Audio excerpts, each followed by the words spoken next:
Whispers in Jonah, Chapter 9. God of Second Chances.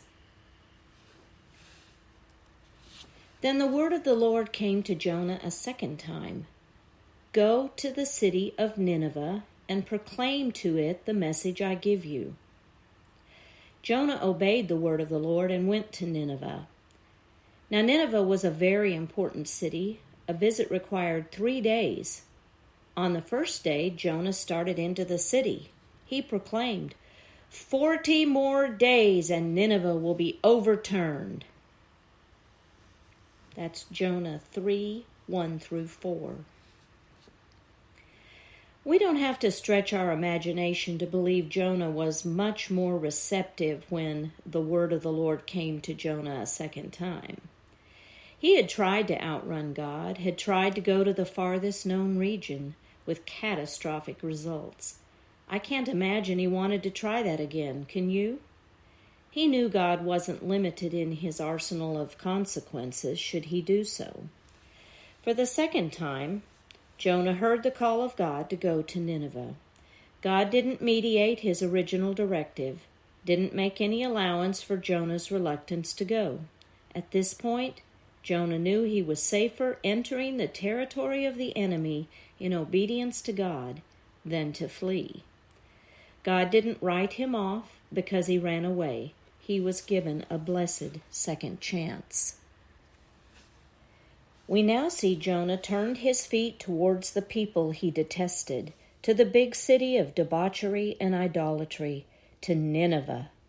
He knew it wouldn't be easy. It would take more than a day to even walk through the city once. It would actually take 3 days. 3 long, tiring, dangerous days, loudly proclaiming the message of doom from the holy God. They had their own gods, but who was this God? He was unknown to these heathens. I doubt that Jonah held out any hope he would survive.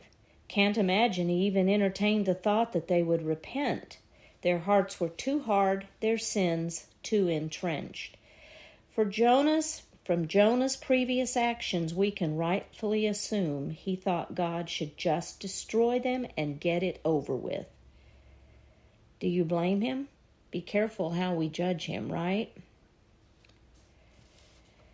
Does anyone pop into your mind that you wish God would judge and possibly destroy for their treatment of you or a loved one?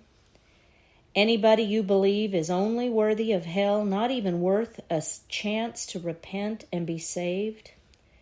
We certainly would have thought that of pre-converted Saul of the New Testament, right? But God stopped him in his murderous tracks and stripped the spiritual blindness from his eyes. Look what the converted Paul did afterwards. I also think of Josiah, who, after a long line of evil kings, became king himself at a very young age. I think it was 8 years old. His natural bent would have been to follow in the wicked footsteps of his forefathers, but he chose truth and obeyed God against all odds. We find that story in 2 Kings 22. We mere humans are not given the right to choose who shall hear the truth and see the truth and repent, or who will refuse. Ours is to preach and allow the God who turns the hearts of kings like a stream of water to determine the outcome. Remember, the outcome is in God's hands. So Jonah went. On the first day, he began to proclaim the message of doom to the city. 40 more days and Nineveh will be overturned. A simple, direct declaration of judgment that carried the weight of God's authority behind it. What was the result? Did his hearers throw stones at him as he expected? Did they jeer and laugh at him for such an absurd proclamation? Did he feel any danger from his hearers at all? We shall see.